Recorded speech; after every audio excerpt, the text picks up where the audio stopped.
શ્રી સ્વામિનારાયણ ભગવાનની જય. યોગી આપા પ્રશ્ન પૂછે છે, એટલે બીજાએ પ્રશ્ન પૂછ્યો. સ્વામી કહે છે, અક્ષરધામ જતા કેટલી વાર લાગે?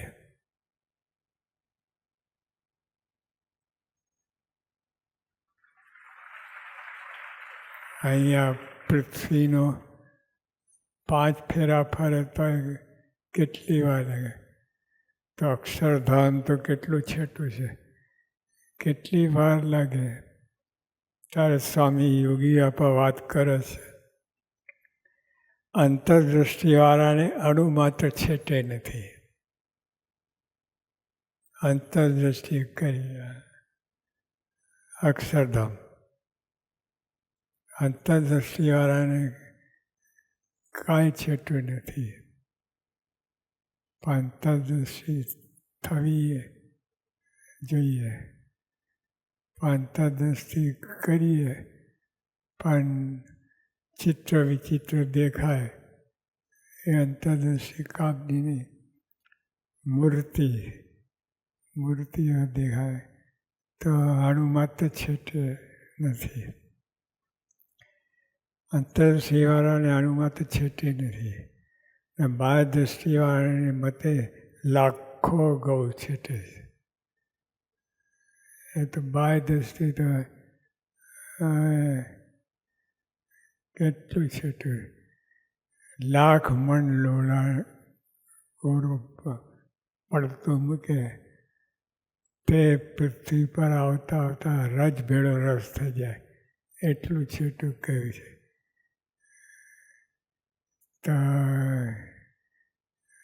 બાહ્ય દૃષ્ટિવાળા તો ઘણું છેટું છે.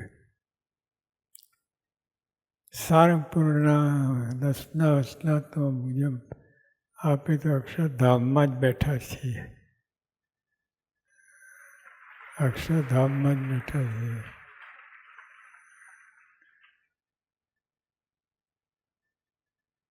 અક્ષરધામમાં જ બેઠા છીએ.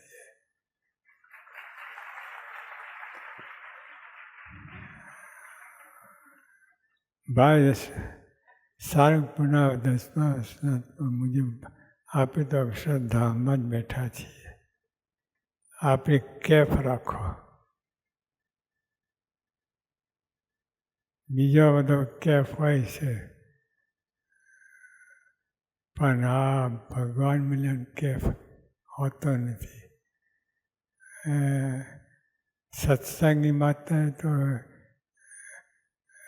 આવો કેફ હોવો જોઈએ. સંતો પાર્ષદો ભગવાન, પણ આપણે અનેક પ્રકારના કેફ હોય છે, પણ આ કેફ હોતો નથી. તો સ્વામી કહ્યું કે સત્સંગી થયા છીએ તો આપણે આ કેફ રાખો.